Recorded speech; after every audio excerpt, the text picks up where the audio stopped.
Okay guys, आज हम लोग कर रहे हैं थ्री डी में सबसे पहले जो हम लोगों को करना है वो है direction ratios and direction cosines. ठीक है, ये बिल्कुल नया टॉपिक है जिसको आप लोगों को ठीक तरह से समझना है। डायरेक्शन कोसाइंस, डायरेक्शन कोसाइंस, इसको शॉर्ट में हम लोग बोलते हैं डीसीएस। इसको यूज भी किया जा सकता है, आप डीसीएस भी बोलोगे तो वो समझ में आ रहा है, ये स्टैंडर्ड एब्रिविएशन है। डीसीएस को हमेशा हम लोग एल, एम और एन से डिनोट करते हैं। ठीक है, एल डिनोट करता है कॉस अल्फा को, एम डिनोट करता है कॉस बीटा को और एन डिनोट करता है कॉस गामा को। ठीक है, ये अल्फा बीटा गामा क्या है गाइस, आपके डायग्राम को देख पा रहे होगे। यहाँ पे एक लाइन एक्स एक्सिस के साथ जितना डिग्री का एंगल बनाता है, ये देख पा रहे हो आप, वो अल्फा होता है। वाई एक्सिस के साथ जितना डिग्री का एंगल बनाता है वो बीटा होता है, और जेड एक्सिस के साथ जितना डिग्री का एंगल बनाता है वो गामा होता है। इतना कुछ डिटेल्स जानने का जरूरत नहीं है, अगर आप लोग ऐसा नोट अगर याद रखोगे तो सारा समझ हो जाएगा आपका। ठीक है, इनका कुछ रिलेशन है, जैसे L square plus M square plus N square, ये हमेशा इक्वल्स टू 1 होगा गाइस। ठीक है, या आप इसको ऑल्टरनेटिवली ये भी बोल सकते हैं cos square alpha plus cos square beta plus cos square gamma भी इक्वल्स टू 1 ही होगा, क्योंकि एलएमएन का मतलब ही cos alpha cos beta cos gamma है। ठीक है, इसके बाद आते हैं guys direction ratios. Direction ratios, direction ratios को हम लोग डीआरएस से डिनोट करते हैं, इसको बोलते हैं डीआरएस, और इसका नोटेशन होता है एबीसी। ठीक है गाइस, मान लो अगर किसी स्ट्रेट लाइन का 2 पॉइंट अगर आपको पता है,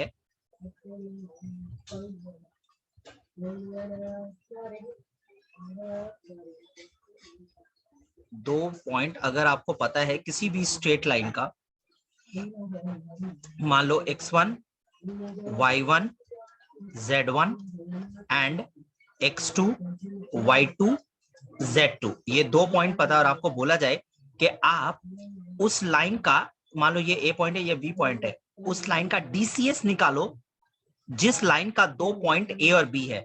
तो DCS of a line A B, ये कैसे निकलेगा गाइस, देख लो, x2 minus x1 by distance between A B. Distance कैसे निकालते हैं गाइस, डिस्टेंस ए बी का अगर मैं डिस्टेंस बोलूं, डिस्टेंस फॉर्मूला बिल्कुल वही है जैसे 2D में होता है, जैसा 2D में जो डिस्टेंस फॉर्मूला होता है ना, ये वाला root over x1 minus x2 whole square plus y1 minus y2 whole square plus z1 minus z2 whole square. ठीक है, इससे डिस्टेंस निकल जाए, यही ए बी डिस्टेंस है आपका।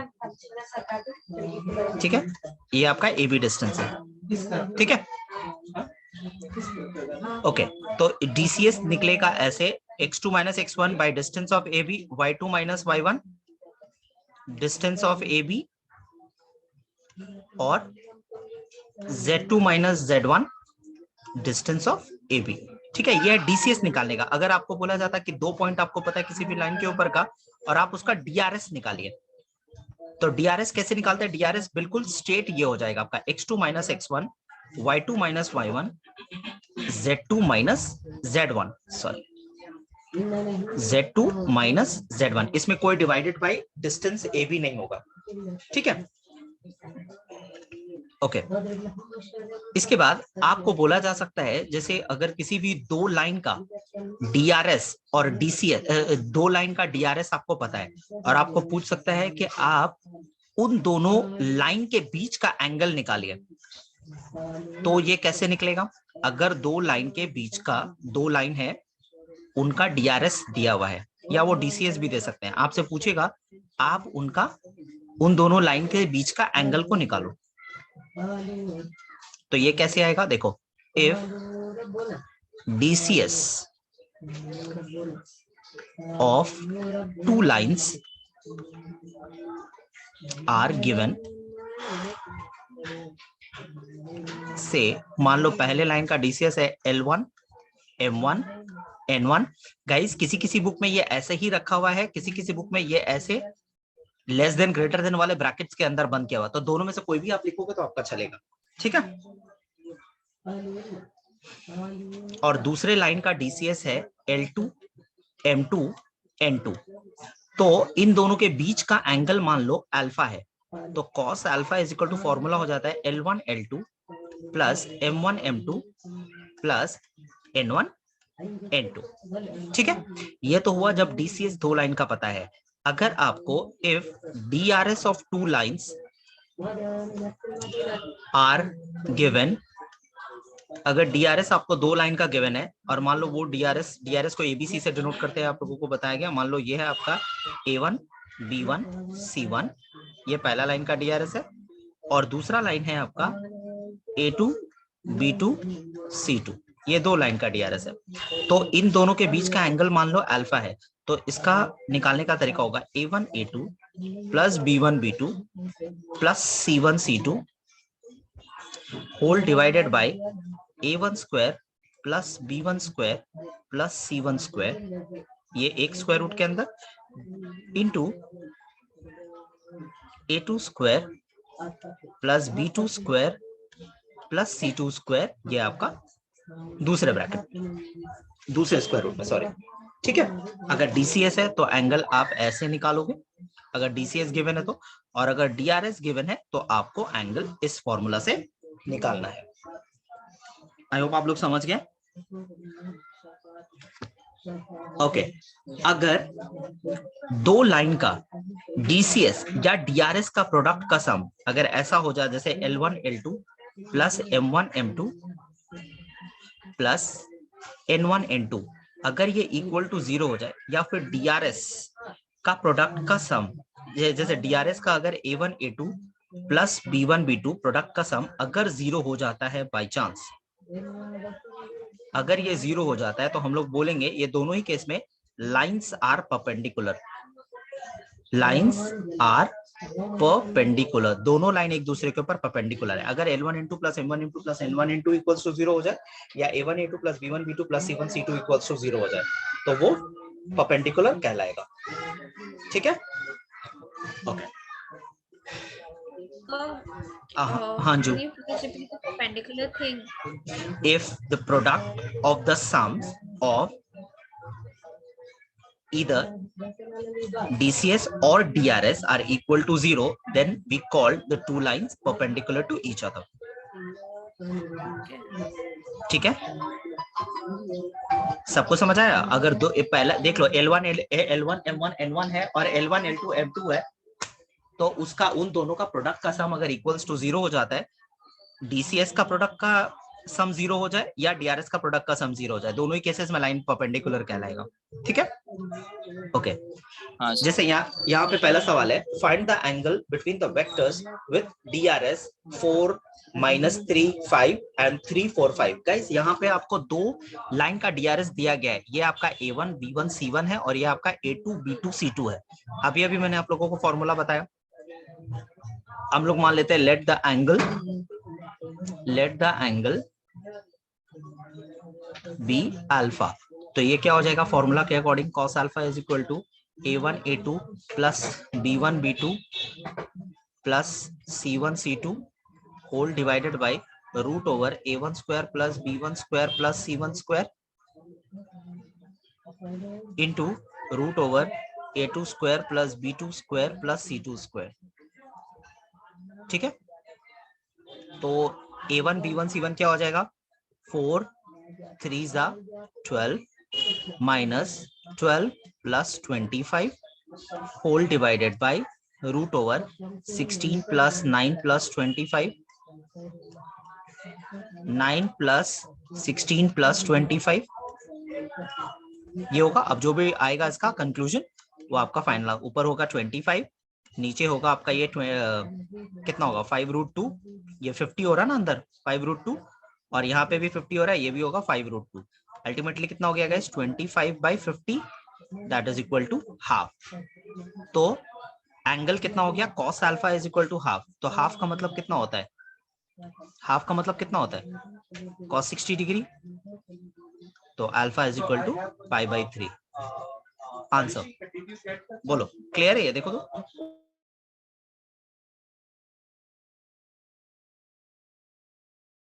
हाँ sir.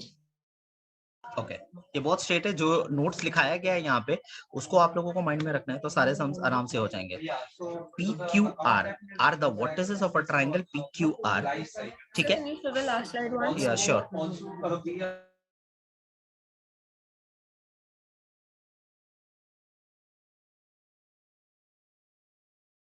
Let me know when you are done, okay?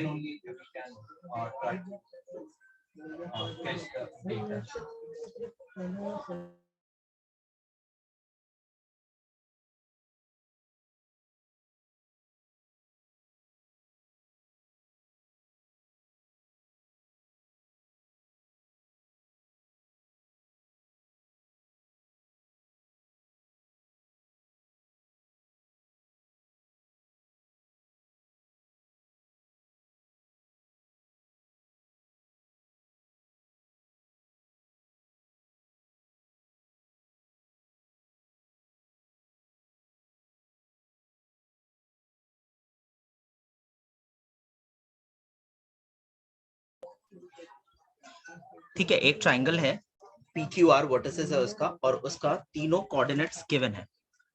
तो ये पी का कोऑर्डिनेट्स है, क्यू का कोऑर्डिनेट्स है 5 1 4 और आर का कोऑर्डिनेट्स है 3 3 5। गाइस आपको बोला गया है कि आप एंगल निकालो, कौन सा एंगल निकालना है हमें? पी क्यू आर, ठीक है?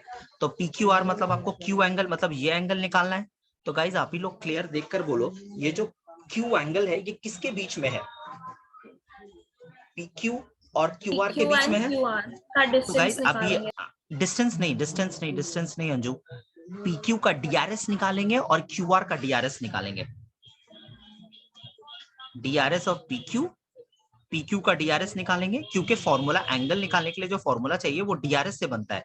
ये देखो इधर वो डीआरएस है, डीसीएस से भी निकाल सकते हैं, लेकिन डीसीएस में प्याज झमेला, फिर उसका डिस्टेंस भी निकालो, तो वो समय फालतू का टाइम वेस्ट होगा, इसीलिए डीसीएस हम लोग प्रेफर नहीं करते ज्यादातर, ठीक है? तो हमें तो डीआरएस कैसे निकलेगा? जैसे पी क्यू है तो क्या फॉर्मूला था? x2 minus x1। तो p को अगर आप x1 y1 z1 समझ रहे हो और q का आप x2 y2, मैं अल्फाबेटिकल ऑर्डर में ही समझ रहा हूँ उसको, ठीक है? तो x2 माइनस x1 कितना हो जाएगा? 5 माइनस 6 1 माइनस 3 और 4 माइनस 2। तो इसका डीआरएस क्या हो गया? -1 -2 एंड 2। क्लियर है? इसी तरह हम लोग डीआरएस ऑफ निकालेंगे क्यूआर। क्यों? क्योंकि पी क्यू आर है और जो मिडिल में होता है वही एंगल निकालना होता है, और यहाँ पे क्यू जो एंगल है वो पी क्यू और क्यू आर के बीच है। तो क्यू आर का डीआरएस क्या हो जाएगा? क्यू आर है, तो यहां लिख सकते हैं 3 माइनस 5 3 माइनस 1 5 माइनस 4 5 माइनस 4, ये कितना हो गया? -2 2 1, ठीक है? तो अब अगर हम लोग निकाले इसका एंगल तो क्या हो जाएगा? Cos angle P Q are. Formula क्या हो गया गाइस? अभी अभी मैंने बताया A1 A2, तो ये A1 B1 C1 मान लो, इसको A2 B2 C2 मान लो, ठीक है? तो ये कितना हो जाएगा? 2 minus 4 plus 2 whole divided by √1 plus 4 plus 4 into √4 plus 4 plus 1, ठीक है? तो ये कितना हो गया गाइस? ये 0 हो गया अल्टीमेटली, क्योंकि ऊपर आपका 0 है, और 0 कितना होता है? cos 90 डिग्री होता है। तो इसका मतलब क्या हो गया? पी क्यू आर जो है वो आपका 90 डिग्री का है। आई होप आप लोग समझ गए होंगे ये।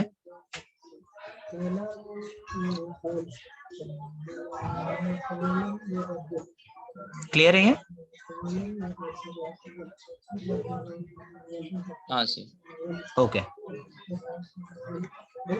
नेक्स्ट है find the coordinates of the foot of the perpendicular drawn from the point A to the line joining B and C. तो यहाँ पे क्या है? एक कोई पॉइंट है ए, इसका कोऑर्डिनेट है 1 2 1। यहां से एक लाइन पे परपेंडिकुलर बनाया गया है, जिसका ये बीसी लाइन पे परपेंडिकुलर बनाया गया। बी का कोऑर्डिनेट क्या है? 1 4 6 5 4 4, ठीक है? अब यहाँ पे क्या हो रहा है गाइस? यहाँ पे एक चीज अगर आप नोटिस करो, आप देखो यहाँ पे कि ए से जो परपेंडिकुलर बीसी पे बनाया गया है, तो ये बीसी पे जो परपेंडिकुलर बना है ये क्या मिड पॉइंट है? ये तो हमें नहीं पता ये कौन सा पॉइंट पे कहाँ पे ये कट गया है। ये जो बीसी पे जो ये कट गया है मान लो इसका नाम है डी, ठीक है।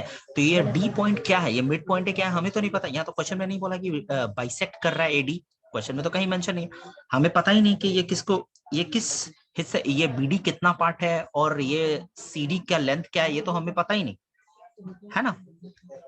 तो जब इसका लेंथ नहीं पता है तो लेंथ हमें कैसे मालूम करना होगा।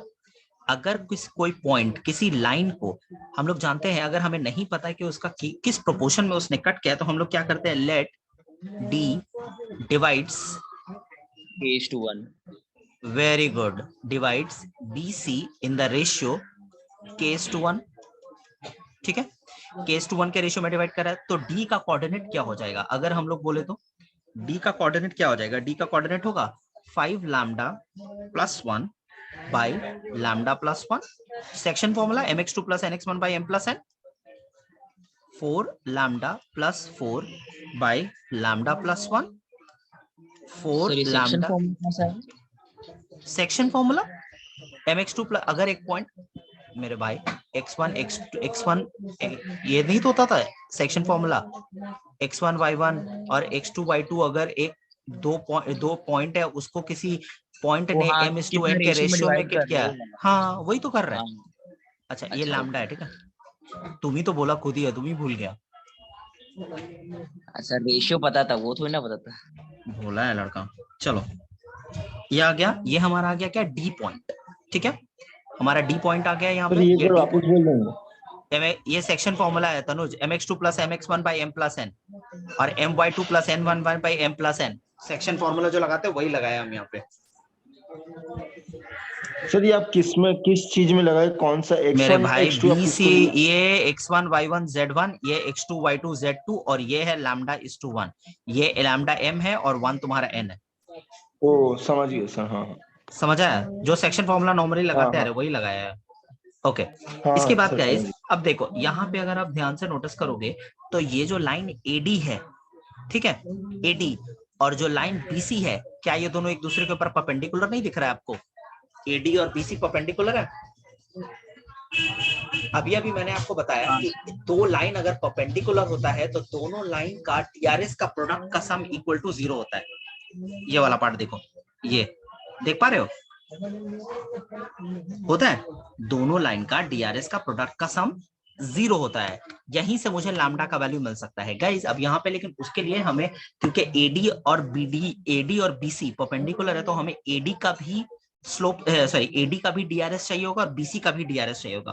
तो गाइस बीसी का डीआरएस तो ऐसे बहुत आसानी से निकल जाएगा। डीआरएस ऑफ बीसी कैसे निकालते हैं, x2 minus x1, y2 minus y1, z2 minus z1, तो ये हो गया 5 माइनस 1, दूसरा हो गया आपका 4 माइनस 4 और तीसरा हो गया आपका 4 माइनस 6, ये हो गया आपका 4 0 माइनस 2, ठीक है।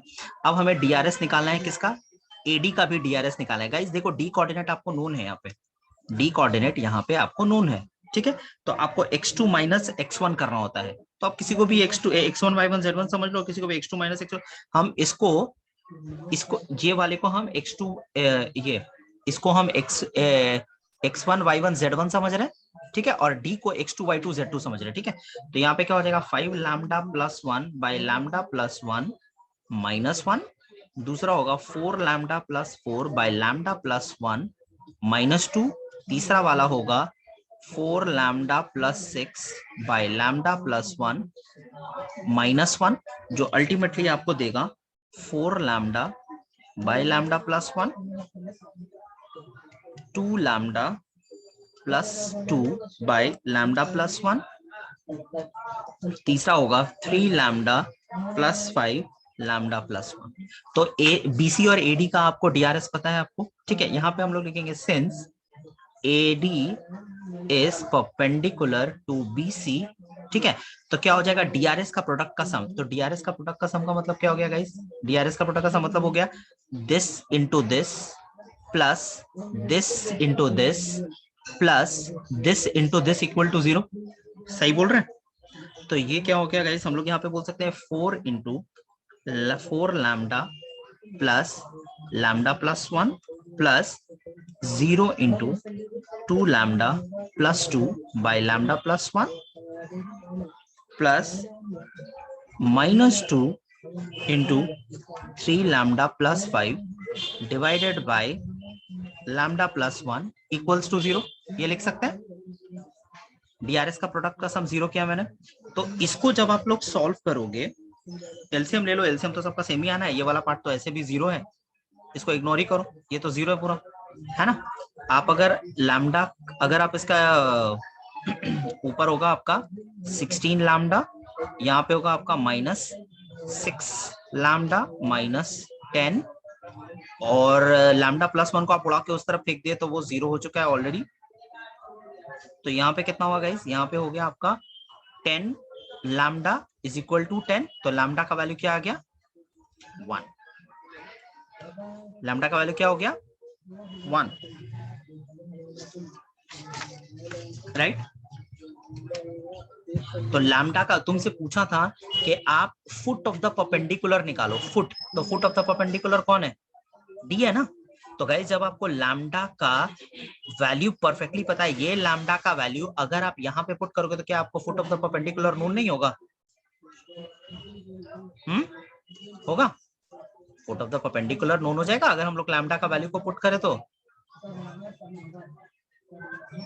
बस यहाँ पे आपको लैम्डा का वैल्यू को जस्ट पुट करना है, तो ये हो जाएगा आपका 3 4 5 3 4 5, और ये हो गया आपका फाइनल आंसर।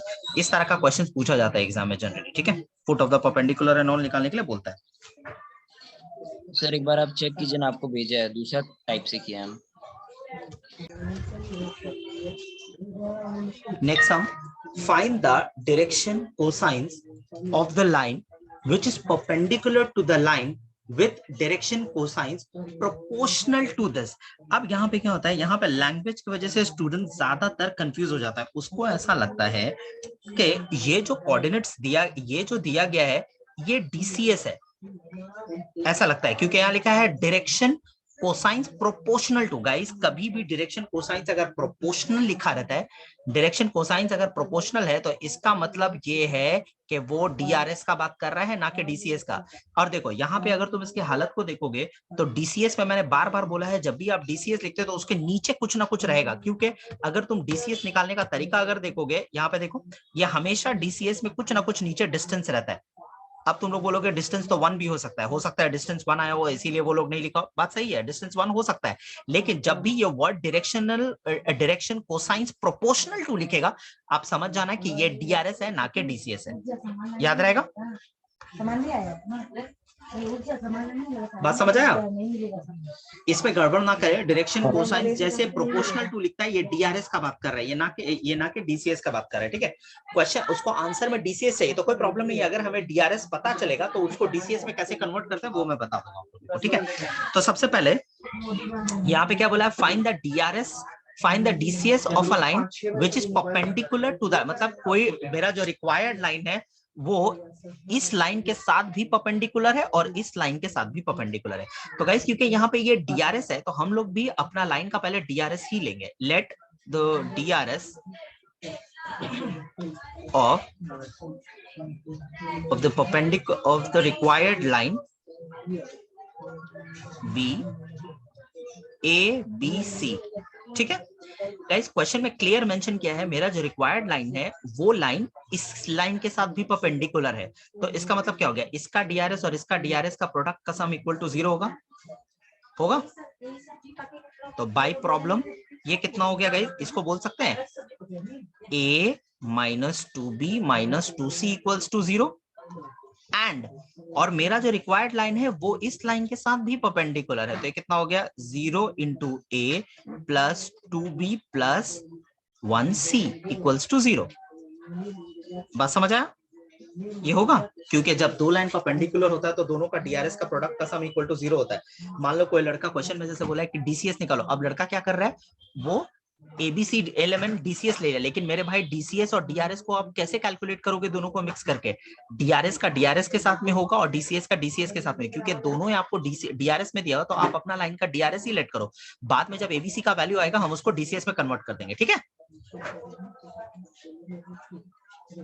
अब इसके हमें सॉल्व करना है।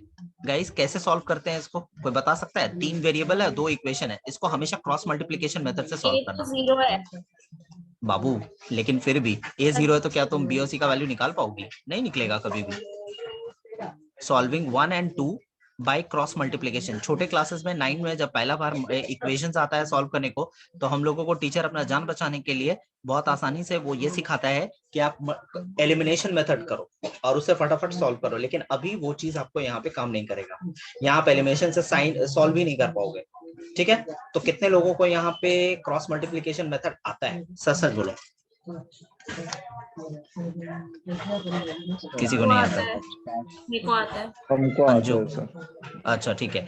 जिनको नहीं आता है वो लोग इधर पे एक बार फिर से देख लो, और जिनको आता है वो भी एक बार देख लो। अगर इसको क्रॉस मल्टीप्लिकेशन मेथड से सॉल्व करेंगे, यहाँ लिखते हैं ए, यहाँ लिखते हैं बी, और यहाँ लिखते हैं 1 कांस्टेंट के केस में। तो यहाँ पे क्या होता है, अगर आप ए के कॉरेस्पॉन्डिंग वाला निकाल रहे हैं तो आप इसको भूल जाओ कि यहाँ कुछ लिखा है। आप करोगे दिस इंटू दिस, तो कितना हो गया, B1C2 minus this into this, B2C1। Clear है? हाँ सर, आता है, ये आता है। ओके, फिर उसके बाद अब हम लोग डी वाला इरोनिकली सब पार्ट बोलते हैं this is the most difficult one, मेरे को ये सबसे इजी लगता था। वो बोलते हैं लोग, अब जिनको करना नहीं है उनके लिए सभी डिफिकल्ट है। अब इसके बाद जब हम लोग डी वाले केस में जाते हैं तो हम लोग ऐसे उल्टा करते हैं, इधर से इधर से करते हैं उसको। अभी देखो हम लोगों ने ऐसे किया था, अब हम लोगों को ऐसे करना है। तो ये कितना हो जाएगा, A2C1 minus A1C2 minus A1C2। Clear है? A1C2। उसके बाद जो तीसरा वाला होता था कांस्टेंट के लिए, यहाँ पे फिर उसके लिए क्या करेंगे, अब हम लोग किसको करेंगे, अब कांस्टेंट को छुपा देंगे। तो कांस्टेंट को छुपाएंगे, तो जब आप कांस्टेंट को छुपाते हो तो ये कैसे होगा, ये कैसे एक्ट करेगा, जब कांस्टेंट को जब करोगे तो आप इसको छुपाओगे तो अब फिर ये वापस से A1B2 माइनस A2B1। ठीक है, जिनको नहीं आता वो यहाँ से एक बार देख लें। अब यहाँ पे जब होगा आपका तीन चीजों का वैल्यू निकालना है, A, B और तीसरा है आपका C। ठीक है, तो जब A को कवर करेंगे, A का निकाल रहे, A को कवर करेंगे तो कितना आएगा, -2 माइनस से +4, राइट। जब B को कवर करेंगे तो ये आएगा 0 -1, और जब C को करेंगे तो ये आएगा 2 -0। Is that clear? तो ये कितना हो गया मेरे भाई, ये हो गया 2, ये हो गया -1 और ये हो गया 2। यहां तक क्लियर है? तो यहां पे क्या हो गया, therefore the DRS of the required line, DRS क्या हो गया रिक्वायर्ड लाइन का, रिक्वायर्ड लाइन का DRS हो गया आपका 2 -1 2। ये जो नीचे नंबर लिखा रहेगा ये हमेशा DRS होगा आपका। ठीक है, ये DRS होगा। लेकिन सवाल ये उठता है, हमें तो DCS निकालने बोला, तो अब DRS को DCS में कैसे कन्वर्ट करें? गाइस बहुत ही आसान तरीका है DRS को DCS में कन्वर्ट करने का। आप लोग यहाँ पे देख लें, DRS दिया हुआ है तो इसका जो कॉरेस्पॉन्डिंग DCS होगा वो क्या होगा, पहला क्या है 2 डिवाइडेड बाय रूट ओवर इन सब का स्क्वायर का सम, 2 का स्क्वायर प्लस 2 का स्क्वायर माइनस 1 का स्क्वायर प्लस 2 का स्क्वायर। ठीक है, दूसरा क्या होगा गाइस, ये सिमिलरली -1 डिवाइडेड बाय फिर से वही सेम ये टर्म का सबका स्क्वायर रूट का सम। तो इसको मैं एक ही बार लिख दूं, 4 + 4 8 + 1 9, तो ये 3 आएगा आपका। ठीक है, और ये आएगा 2/3। क्लियर है? तो अल्टीमेटली हमारा क्या बचा, 2/3 -1/3 2/3। ये हो गया आपका रिक्वायर्ड DCS। क्लियर है? तो DRS को DCS में कैसे कन्वर्ट करते हैं? बहुत आसान तरीका, पहला वाला जो नंबर है आप उसको ऊपर लिखें, डिवाइडेड बाय सारे DRS के स्क्वायर का सम। फिर दूसरा वाला का DCS निकालने के लिए दूसरा नंबर को आप ऊपर लिखें, डिवाइडेड बाय उसका DRS का सारा DRS का स्क्वायर का सम और उसका स्क्वायर रूट।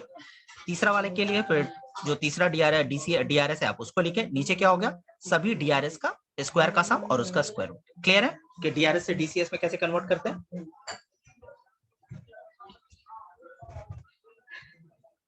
आई होप समझ आ गया होगा सबको। ठीक है, हाँ sir. Okay, guys.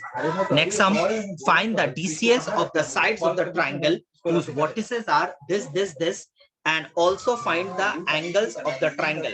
What type of triangle it is? 3 सवाल है। पहले बोला है कि सारे साइड्स का DCS निकालो। तो गाइस सारे साइड्स का DCS निकालो। मान लो जैसे अगर ये ट्राइंगल है ABC, तो A क्या है 3 5 -4 और B है -1 1 2 और C है आपका -5 -2। ठीक है, -2। अब यहाँ पे क्या है, आपको DCS, आपको सारे लाइन का DCS निकालने को बोला है। तो गाइस DCS निकालने के लिए क्या है, DCS निकालने के लिए क्या है, DCS जब नहीं निकालो, DCS निकालने के लिए बोल रहा है, तो DCS निकालने का तरीका क्या था? अगर आप देखोगे DCS निकालने के लिए जो तरीका बताया गया आपको, DCS निकालने का जो तरीका है उसमें क्या, x2 - x1 डिवाइडेड बाय जिस लाइन का आप DCS निकाल रहे हो उसका डिस्टेंस, y2 - y1 उसका डिस्टेंस, z2 - z1 फिर उसका डिस्टेंस। तो यहाँ पे अगर आप देखो, अगर आप AB का DCS निकाल रहे हो तो AB का DCS निकालने के लिए आपको डिस्टेंस बिटवीन AB पता होना चाहिए, है ना। AB का डिस्टेंस आपको निकालना है, तो ये क्या हो जाएगा, √x2 - x1 plus 5 - 1 whole square plus -4 - 2 whole square. तो ये कितना हो गया सर? हाँ जी, उससे अच्छा DRS निकाल के DCS में कन्वर्ट नहीं कर सकते? That would be more. वो भी कर सकते हो, वो भी, चलो ठीक है, अंजू भी सही बोल रही है कि DRS निकाल के DCS। हम बता रहा था बस, ऐसे वो तरीका भी है कि डायरेक्ट भी आप DCS निकाल सकता है। चलो अंजू का भी वो तरीका सही है कि आप उसको निकाल के पहले से वो क्यों नहीं कर रहे। चलो ये भी सही है उसका कि आप DRS निकालो, उसमें टाइम भी कम लगेगा। DRS निकाल के आप डायरेक्ट निकालो उसको। तो अगर मैं DRS निकालूं उसका तो क्या होगा, AB का DRS क्या हो जाएगा, DRS AB का हो जाएगा x2 - x1, तो -1 और -3 -4, 1 -5 -4 2 + 4, ये 6 हो गया। तो इसका DCS क्या हो जाएगा, DCS ऑफ AB ये हो जाएगा -4 डिवाइड, अच्छा कोई लड़का अगर मान लो किसी का ऐसे आता है, इसको आप -2 से डिवाइड करके भी लिख सकते हैं, क्योंकि ये रेशियोज होता है, डायरेक्शन रेशियोज, नाम ही है रेशियो। तो आप इसको एक पर्टिकुलर नंबर से डिवाइड कर सकते हो, एक पर्टिकुलर साइन से डिवाइड कर सकते हो। जैसे डिवाइड करोगे तो यहाँ पे ये हो जाएगा आपका 2 2 -3, ये भी DRS है उसका। ठीक है, अगर कोई लड़का 2 2 -3 लिख दे तो वो गलत नहीं है, ये भी सही है। बात समझ आ रहा है। और कोई डिवीजन कुछ दिखाना नहीं है आपको, नाम है रेशियो, तो आप पर्टिकुलर नंबर से मल्टीप्लाई कर सकते हो, साइन से मल्टीप्लाई कर सकते हो, डिवाइड कर सकते हो, ये कर सकते हो। ठीक है, तो अगर आप इसको, तो यहाँ पे क्या है, अगर आप इसको ये करोगे तो ये कितना हो जाएगा, 2 ये कितना हो जाएगा 4 + 4 √18। √18। हाँ सर। 4 + 4 8 8 + 9 18 कैसे हो रहा है, 17 हो रहा है। 17। 2/√17 और ये हो जाएगा -3/√17। सिमिलरली आप BC का निकाल लो DRS, फिर उसको DCS में कन्वर्ट करो। AC का निकाल लो DRS, उसको उसका निकाल लो। ठीक है, वो निकालने के बाद फिर बोला है उन सब का एंगल निकालो। तो गाइज आपको DRS पता है, तो AB का आप एंगल निकाल लो, सॉरी जब आप ये AB एंगल निकालोगे तो आप किसके किसके बीच का एंगल निकाल रहे हो, आप AB और AC के बीच का एंगल निकाल रहे हो। तो AB और AC के बीच का DRS है, आप उसका एंगल निकाल लेना। फिर अगर आप B एंगल निकाल रहे हो तो आप AB और BC का DRS के हेल्प से आप एंगल B निकाल सकते हो। एंगल कैसे निकालते हैं ये पहले दिखा चुके हैं। और एंगल C अगर निकालना है तो एंगल C किसके किसके बीच है, BC और CA के बीच है। तो BC और CA के DRS के हेल्प से आप एंगल C निकाल सकते हो। तो जब आपको एंगल दिख जाएगा तो आपको ये भी दिख जाएगा कि ये किस तरह का ट्रायंगल है। अगर तीनों एंगल सेम है तो इक्विलैटरल ट्रायंगल है, दो एंगल सेम है तो दो एंगल सेम होता है तो क्या होता है, आइसोसेलेस ट्रायंगल है। और तीनों एंगल डिफरेंट है तो स्केलिन ट्रायंगल है। ठीक है, ठीक है, क्लियर है, ओके।